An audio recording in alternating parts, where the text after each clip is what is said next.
So hello guys, myself Arjun. I welcome you all to my one and only channel. So in today's video, we are going to discuss the next topic for class 12 Python Division 2 first chapter of Computer Science. That is if else conditional, जो कि मतलब syllabus का मतलब सबसे ज़्यादा important topic समझो इस chapter का, ठीक है। मतलब ये एक ऐसा टॉपिक है जिसमें से एक क्वेश्चन पेपर में बनता ही बनता है, ठीक है। एक प्रोग्राम इस पे बेस्ड आता ही आता है और समझ लो ये जो टॉपिक है ना, ये आपके आने वाले सभी चैप्टर्स में यूज होगा। जितने भी प्रोग्रामिंग चैप्टर्स है ना, उन सब में इफ एल्स का यूज होगा ही होगा, ठीक है। वहाँ पे प्रोग्रामिंग में इसका यूज होगा ही होगा। तो लेट्स स्टार्ट। सबसे पहले लाइक कर दो वीडियो को, शेयर कर दो अपने फ्रेंड्स के साथ, और चैनल पर नए हो तो सब्सक्राइब कर दो चैनल को, ताकि मेरे आने वाली वीडियोस का नोटिफिकेशन आपको सबसे पहले मिलता रहे। तो let's start. Just a second.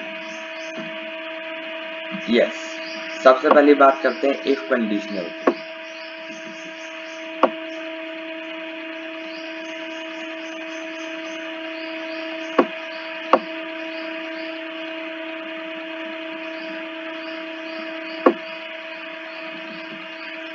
If conditional असल में इफ एल्स का सबसे पहले मतलब समझो आखिर होता क्या। इफ एक ऐसी स्टेटमेंट के लिए यूज होता है, मान लो जैसे कोई स्टेटमेंट है, मुझे चेक कराना है क्या वो स्टेटमेंट सही है या गलत है, उसके लिए मैं इफ का यूज करूंगा, ठीक है। उस मतलब उस स्टेटमेंट को जितनी भी बार किसी भी चीज के लिए वेरीफाई कराना हो, वो मैं इफ कंडीशन यूज करूंगा। अब दूसरी स्टेटमेंट के लिए फिर मैं एलिफ यूज करूंगा। अगर मैं एक ही प्रोग्राम में इफ का एक स्टेटमेंट के लिए यूज करता हूँ, तो दूसरे मतलब उसी प्रोग्राम में दूसरी स्टेटमेंट के लिए मैं एलिफ यूज करूंगा। फिर बात आती है एल्स, यानी कि उसके अलावा जितना भी होगा वो सब एल्स में आ जाएगा। फॉर एग्जाम्पल, मैंने आपको दिया a इक्वल्स टू 50, मैंने आपको दिया a इक्वल्स टू 50। देन मैंने b दिया आपको, b दिया मैंने आपको 100, b दिया मैंने आपको 100, ठीक है। फिर मैंने इफ कंडीशन में क्या प्रोवाइड करा, इफ कंडीशन में मैंने ये प्रोवाइड किया कि जो a है वो ग्रेटर देन 100 है, ठीक है। इफ कंडीशन में प्रोवाइड किया a ग्रेटर देन 100 है, हालांकि है नहीं। देखिए ये क्लोन्स के साइन जरूर लगाएंगे, ये मैं बड़ा कर देता हूँ। ये क्लोन्स के साइन लगाना नहीं भूलेंगे, क्योंकि इसके कारण आपकी यहाँ पे इंडेंटेशन होती है। इंडेंटेशन का क्या मतलब है कि मतलब इनके बाद जब आप एंटर प्रेस करोगे ना, तो वो यहाँ से स्टार्ट होगा, ठीक है। यहाँ से स्टार्ट होगा, ठीक है। ये इतना सब कुछ खाली हो जाएगा, ठीक है। और ये जो स्पेस होगा ये 4 स्पेस होता है, ठीक है। 4 कैरेक्टर स्पेस होता है, ठीक है, जिसको आप टैब से भी दे सकते हो, ठीक है। तो मैंने दे दिया, और यहाँ पे मैं दे दिया प्रिंट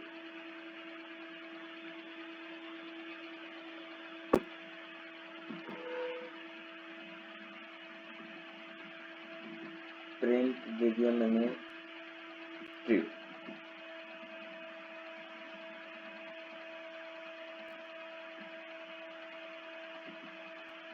ठीक है। कॉमास में दे दिया, ठीक है, ताकि एज इट इज प्रिंट हो, ठीक है। देखो सबसे पहले ये बताना चाहूँगा, अगर मैंने इससे पहले वाली चैप्टर्स की वीडियोस नहीं देखी हैं, जो कि थी बेयर बोन्स ऑफ पाइथन थी, टोकन्स के बेस थी, अगर आपने वो नहीं देखी हैं तो उसको भी जाके देख लीजिए, वो भी इम्पोर्टेंट वीडियोस हैं। तो उनका लिंक मैं डिस्क्रिप्शन में प्रोवाइड कर दूंगा, तो उनको भी देख लेना, ठीक है। और फिर ठीक है, अब स्टेटमेंट को ध्यान से देखिए। मैंने यहाँ पे दिया a है 50, ठीक है, b है 100, ठीक है। अगर a 100 से ग्रेटर होगा, इफ का क्या मतलब होता है, अगर a 100 से ग्रेटर होगा तो वो प्रिंट कर देगा ट्रू, पर a तो 100 से छोटा है तो उसके लिए हमें एक और स्टेटमेंट देनी होगी एल्स।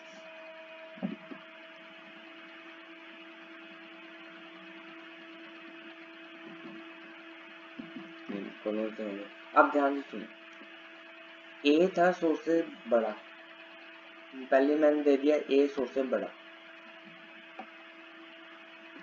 ठीक है, या तो वो 100 से बड़ा होगा या 100 से छोटा होगा।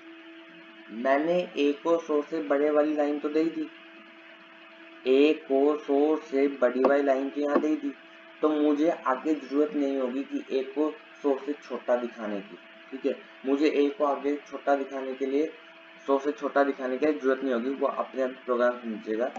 क्या समझेगा कि पहली लाइन में दिया हुआ है a 100 से बड़ा है, अगर a 100 से बड़ा है तो प्रिंट करना ट्रू, उसके अलावा जितनी भी a की वैल्यू है चाहे वो माइनस में क्यों ना होगी तो 100 से छोटी, तो उसके लिए ये प्रिंट कर देगा। यहाँ पे जो मैं दूंगा, यहाँ पे मैं दूंगा प्रिंट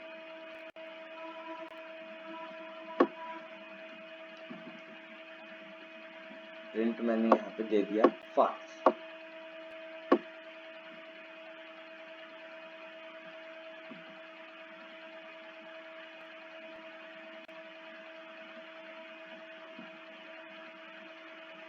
यहाँ पे मैंने दे दिया फॉल्स, ठीक है।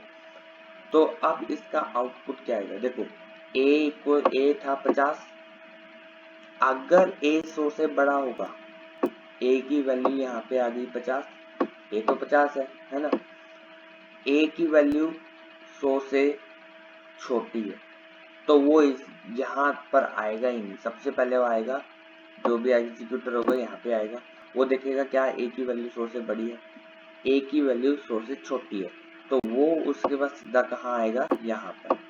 वो इसको स्किप करेगा क्योंकि अब उसको पता है कि a की वैल्यू 100 से छोटी है, तो अब यहाँ पे जाना ही, ठीक है। अब a की वैल्यू a की वैल्यू 100 से छोटी है, यानी कि अब वो प्रिंट कर देगा फॉल्स। आई होप आपको ये बात समझ आ गई होगी। क्या था इसमें, इफ और एल्स का, इफ एलिफ एल्स की कंडीशनल्स का हम क्यों यूज करते हैं, हम किसी भी स्टेटमेंट को चेक करने के लिए for a given condition if elif else का यूज करते हैं। इफ में हम क्या ध्यान देते हैं, इफ में हम एक ऐसी स्टेटमेंट देते हैं, उसमें एक पर्टिकुलर कंडीशन देते हैं जिसको हमें वेरीफाई कराना होता है, ठीक है। अब हमने क्या था, ए को वेरीफाई कराना था कि क्या वो 100 से बड़ा है, हमें ये चेक करना था क्या वो 100 से बड़ा है, तो उसने प्रिंट कर दिया, तो वो अगर वो 100 से बड़ा होगा तो ट्रू प्रिंट कर देगा, अगर वो 100 से बड़ा नहीं होगा तो वो एल्स में फॉल्स प्रिंट कर देगा। एल्स में हमने कोई कंडीशन क्यों नहीं प्रोवाइड करी, क्योंकि देखो एल्स में आप सबसे पहले कभी भी कोई भी कंडीशन प्रोवाइड नहीं करो, ठीक है, एल्स में कभी भी कोई भी कंडीशन प्रोवाइड नहीं करोगे, ठीक है। पर यहाँ पे देखो a 100 से ग्रेटर था, ठीक है, उसके बाद एल्स में आए, a जब 100 से ग्रेटर था उसके बाद हम आए एल्स में, ठीक है। एल्स में हमने कोई कंडीशन क्यों नहीं प्रोवाइड करी, क्योंकि एल्स का मतलब होता है इसके अलावा जितना, एल्स का नॉर्मल इंग्लिश में देखो तो एल्स का मतलब होता है इसके अलावा जितना भी है, तो वही मतलब है इसके अलावा। इफ में कंडीशन प्रोवाइड करी a की वैल्यू 100 से ग्रेटर की, तो उसके अलावा कितनी कंडीशन और बनती है, उसके अलावा तो यही कंडीशन बनती है कि a की वैल्यू, या तो देखो दो ही ऑप्शन बनेंगे, या तो a की वैल्यू 100 से बड़ी होगी या फिर a की वैल्यू 100 से छोटी होगी, ठीक है। तो a से बड़ी वाली वैल्यू तो मैंने दे ही दी, अब बची a से छोटी वाली वैल्यू की कंडीशन, तो वो एल्स में हम देंगे क्योंकि वो एक ही स्टेटमेंट है, तो प्रोग्राम खुद ही समझ जाएगा कि हाँ यहाँ पे छोटी वैल्यू की बात हो रही है क्योंकि इसके अलावा बची ही सिर्फ एक स्टेटमेंट, ठीक है। तो इनकी एक प्रॉपर डेफिनेशन लिखते हैं। इफ ये जितना भी है मैं आपको पीडीएफ में वीडियो लिंक में वीडियो के डिस्क्रिप्शन में प्रोवाइड कर दूंगा। इसका PDF नहीं। अभी एलिफ पे भी आऊंगा कि एलिफ क्या होता है, ठीक है। पिछले प्रोग्राम में मैंने एलिफ नहीं बताया।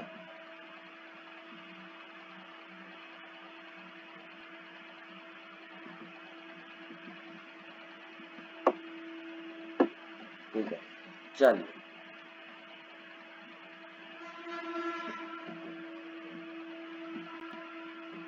These are the conditionals.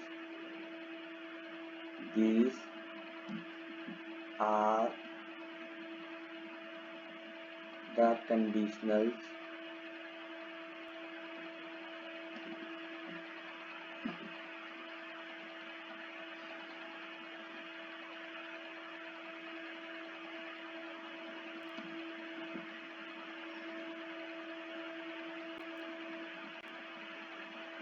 इनकी डेफिनेशन वैसे तो पेपर में बहुत कम आती है, पर हमें छोड़ना कुछ नहीं है। These are conditionals that are used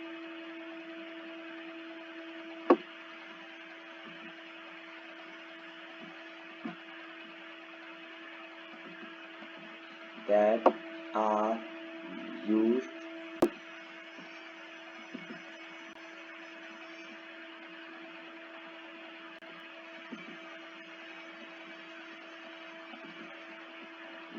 to check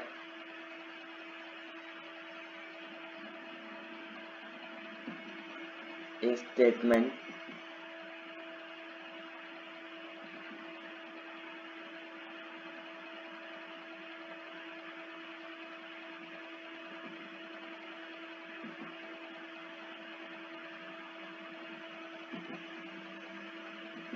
for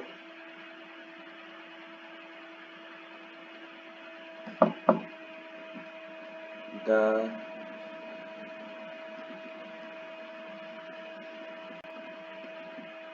given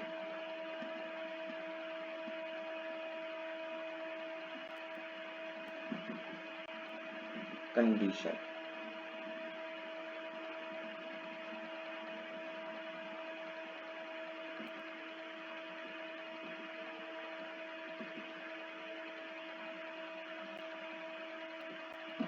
समझ गए मेरी बात? किसी भी स्टेटमेंट को वेरीफाई या चेक करने के लिए फॉर पर्टिकुलर या गिवन कंडीशन के बेस पर हम इफ एलिफ एल्स का यूज करते हैं, ठीक है। अब यहाँ पे तो मैंने बात करी थी सिर्फ एलिफ, इफ और एल्स की। अब बात करते हैं एलिफ की।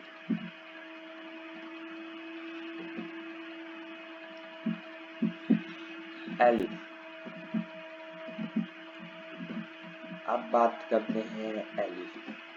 एलिफ की बात करते हैं, यहीं पे आ जाओ। ए मैंने दिया मान लो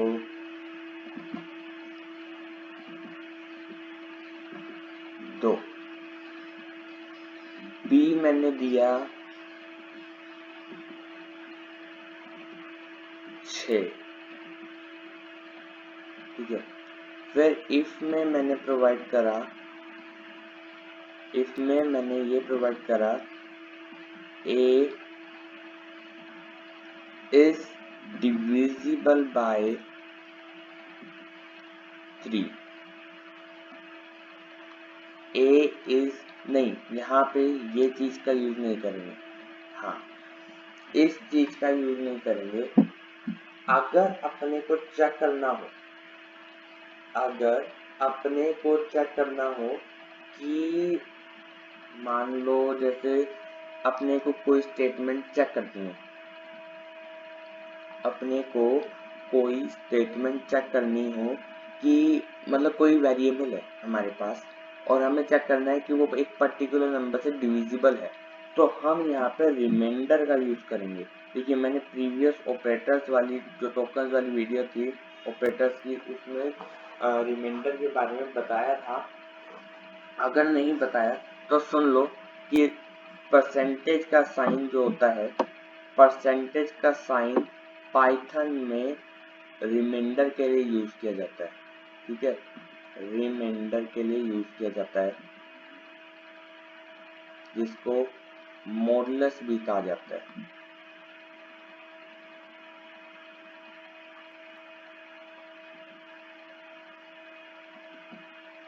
जिसको मॉडुलस भी कहा जाता है। रिमाइंडर जैसे मान लो मैंने a को 3 से डिवाइड किया, तो a नहीं होगा पर b को मान लो, b को मैंने b6 से 6 को मैंने 3 से डिवाइड करा, तो रिमाइंडर क्या बचेगा 0, तो इसकी वैल्यू 0 आनी चाहिए। यहाँ पे b लेते हैं, ठीक है, b लिया हमने।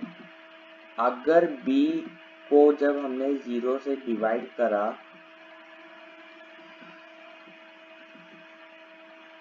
अगर हमने b को 3 से डिवाइड करा और उसका रिमाइंडर 0 के इक्वल आया, अब मैंने यहाँ पे 2 इक्वल्स टू क्यों यूज करे, ये भी मैंने ऑपरेटर्स वाली वीडियो में बताया था, जो टोकन्स की पहली वीडियो थी इस चैप्टर की, उसमें बताया था कि कौन सा ऑपरेटर किसके लिए यूज होता है। तो मैंने इसे रिलेशनल ऑपरेटर में बताया था। रिलेशनल ऑपरेटर में बताया था कि 2 इक्वल टू के साइन 1 इक्वल टू के बराबर होगा, कभी भी 1 इक्वल टू पाइथन में सपोर्ट नहीं करता, ठीक है। हम इक्वल टू दिखाने के लिए हमेशा 2 का यूज करेंगे। अब यहाँ पे बात करें, अब बच्चे कहेंगे कि यहाँ पे 2 इक्वल टू के नहीं यूज करते क्यों, बिकॉज दीज आर वेरिएबल्स, ठीक है, and this is a Python if condition के अंदर की स्टेटमेंट, ठीक है। तो अगर देखो इस स्टेटमेंट का मतलब क्या है, 6 को जब हमने 3 से डिवाइड किया उसका रिमाइंडर 0 आना चाहिए, आएगा ना, इस स्टेटमेंट का मतलब यही है। तो प्रिंट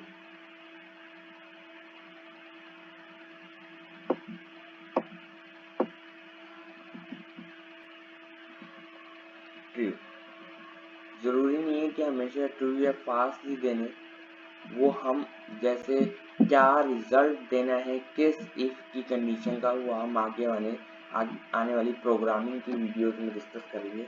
तो ठीक है, नेक्स्ट, अब अगर मैं इसमें एल्स स्टेटमेंट दूं, या तो 2 कंडीशन बनेगी, 2 ही कंडीशन बनेगी, या तो 6 3 से डिवाइड होगा, हम 6 नहीं लेंगे, हम क्या लेंगे b, या तो b 3 से डिवाइड होगा या नहीं होगा।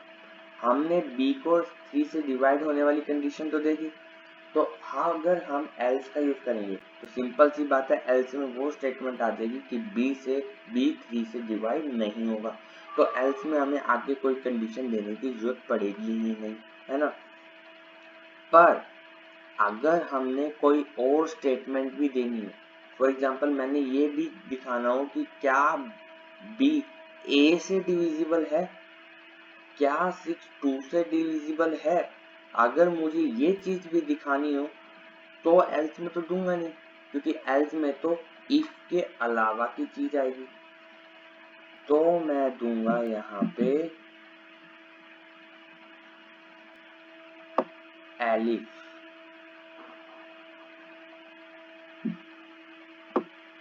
तो मैं यहाँ पे दूंगा एलिफ, बी रिमेंबर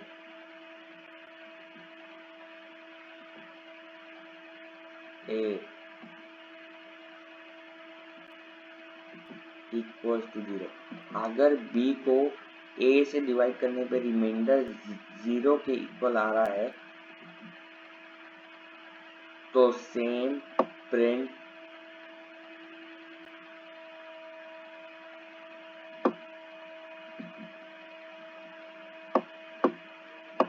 ट्रू।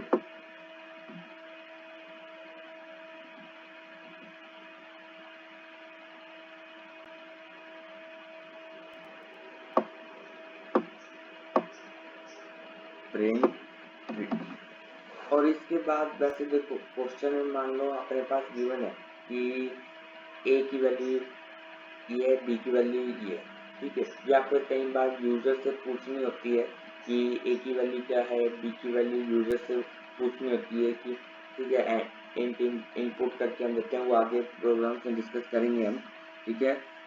तो अब मान लो 2 वैल्यूज आ गई अपने पास, फॉर एग्जांपल a की वैल्यू 2 है, b की वैल्यू 6 है। क्वेश्चन में अपने पास गिवन है कि write a program to show that, अच्छा नहीं, write a program which ask user 2 numbers showing that first number is divisible, second number is divisible by 3। देखो मान लो ये चीज हटा दो पहले, ठीक है, ये चीज हटा दो, ठीक है। a इक्वल टू यूजर ने वैल्यू दी, कोई भी दी वो देगा, b इक्वल टू यूजर देगा, showing that second number is divisible by 3। Second number क्या है, b, तो हमने यहाँ पे इसमें दे दिया showing that second number is divisible by 3 और not, तो यहाँ पे आ जाएगा, ठीक है। एलिफ, एलिफ में हम देंगे और उसके बाद क्या आएगा, उसके बाद मान लो क्वेश्चन में ये भी गिवन है, also showing that second number is divisible by first number और नो, ठीक है। तो यहाँ पे हम एलिफ की स्टेटमेंट में ये सब दे देंगे। हमें एल्स की कहाँ जरूरत पड़ती है, हम कई बार इफ, एलिफ, एल्स तीनों का यूज करते हैं। कहाँ यूज करते हैं वो भी आपको बताऊंगा आगे आने वाले प्रोग्राम, ठीक है। तो अब जो चीज बताने जा रहा हूँ उनका ध्यान रखेंगे, रूल्स। एक प्रोग्राम में इफ एलिफ एल्स को यूज करते हुए क्या रूल्स हमें ध्यान रखने होते हैं। हमें कुछ एक रूल ध्यान रखने होते हैं। फॉर एग्जांपल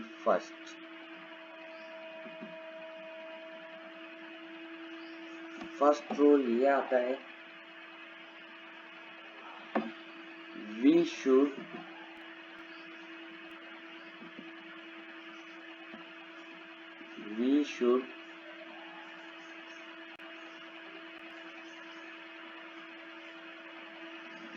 use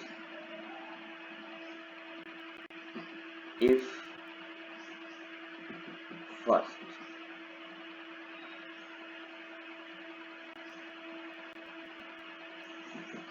अपन सबसे पहले if का यूज करेंगे, ठीक है। जितनी भी कंडीशंस, जितने भी हम प्रोग्राम्स लिखेंगे इफ, एलिफ, एल्स वाले, शुरुआत अपा if से करेंगे। Then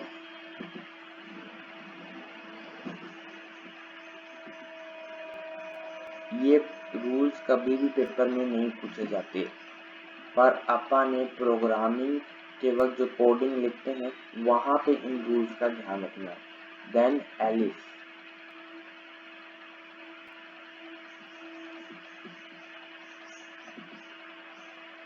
if required,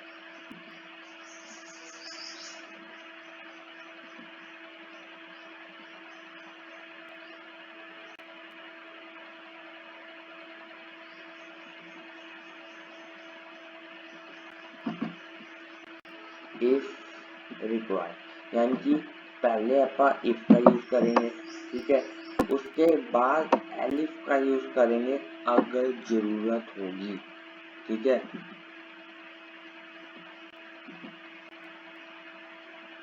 then if no condition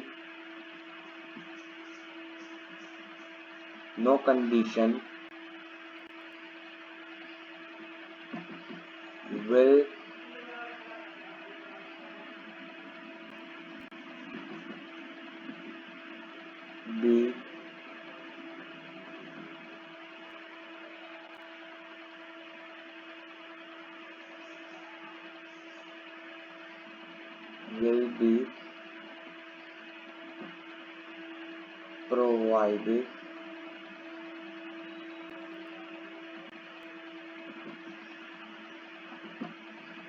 in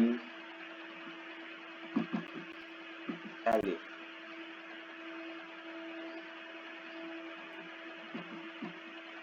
यानी कि सॉरी यहाँ पे गलती हो गई, ये मैंने गलती किया, just a second.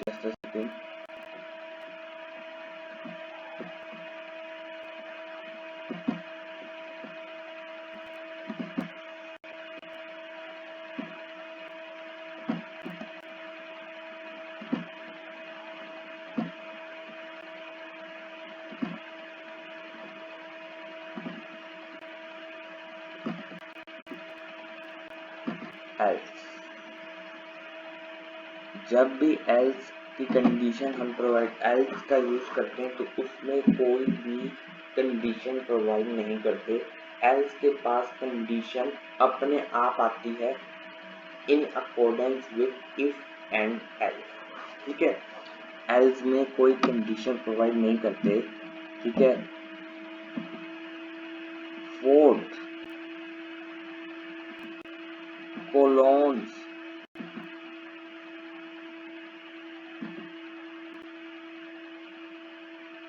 कोलोन्स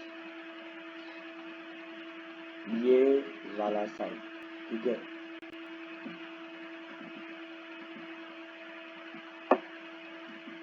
must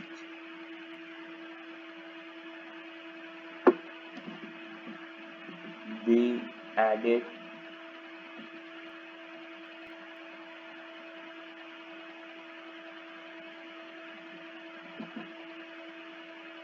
after every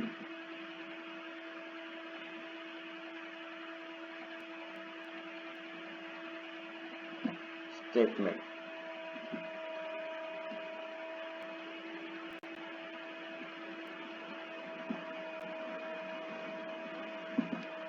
हर एक लाइन के बाद हर एक इफ एल्स कंडीशन पे एक कॉलम जरूर लगाएंगे, वरना इंडेंटेशन नहीं आएगी। इंडेंटेशन अभी भी बताया था, इंडेंटेशन इसको कहते हैं। ये जो स्पेस आप देख रहे हो ना, इसको इंडेंटेशन कहते हैं। ये 4 कैरेक्टर स्पेस होता है जो आपके कीबोर्ड में टैब का बटन होता है ना, बस वही इंडेंटेशन वाला होता है। पर आप कोलोन्स लगा के जब डायरेक्ट एंटर दबाओगे तो इंडेंटेशन अपने आप आती है। अगर आप कोलोन्स नहीं लगाओगे और टैब का बटन दबा के इंडेंटेशन देते हो तो एक बात ध्यान रखना, ये एरर शो करेगा। कोलोन्स लगाना कभी नहीं भूलेंगे। ठीक है, अब ये 4 रूल तो थे कि सबसे पहले इफ का यूज करेंगे, फिर एलिफ अगर रिक्वायर्ड होगा। तीसरे नंबर पे कोई भी कंडीशन एल्स में प्रोवाइडेड नहीं करेंगे और कोलोन्स हर एक स्टेटमेंट के बाद लगाएं। ठीक है, फॉर्म्स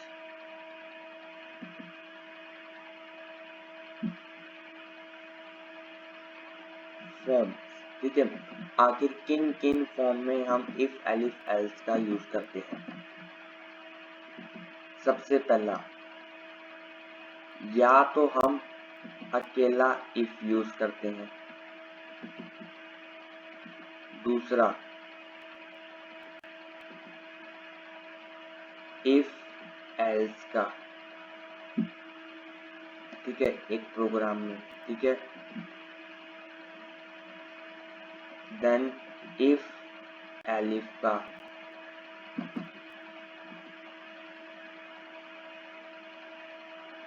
ठीक है, पहले नंबर पे इफ यूज करते हैं तो इफ तो आएगा ही आएगा, है ना। फिर इफ एलिफ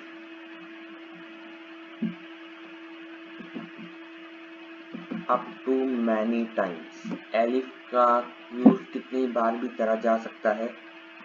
ठीक है, लास्ट में एल्स यूज कर सकते हैं, या फिर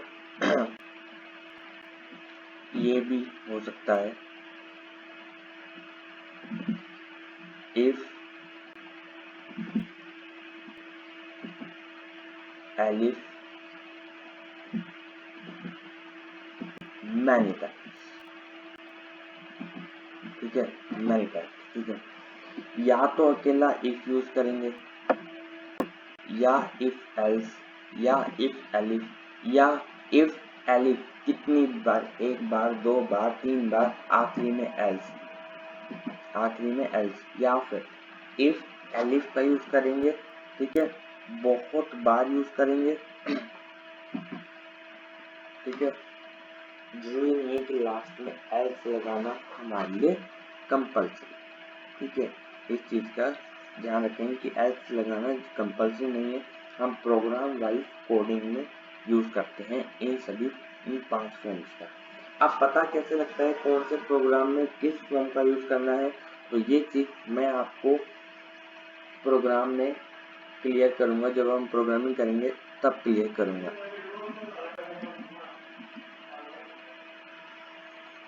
तो ये वीडियो पसंद आई है तो लाइक करें, शेयर करें अपने फ्रेंड्स के साथ। इस चीज़ को मैं वीडियो लिंक में नीचे डिस्क्रिप्शन में प्रोवाइड कर दूंगा, ठीक है। तो मतलब ये जो पीडीएफ है इसको, मतलब इस पीडीएफ की लिंक को मैं डिस्क्रिप्शन में प्रोवाइड कर दूंगा। वीडियो पसंद आई हो तो लाइक करें, शेयर करें अपने फ्रेंड्स के साथ और सब्सक्राइब कर दें चैनल को, ठीक है। और बेल आइकन को जरूर दबा दें ताकि मेरे आने वाली वीडियोस का नोटिफिकेशन आपको सबसे पहले मिलता रहे। So thanks for watching this video, keep waiting for my videos, till then stay safe and stay healthy.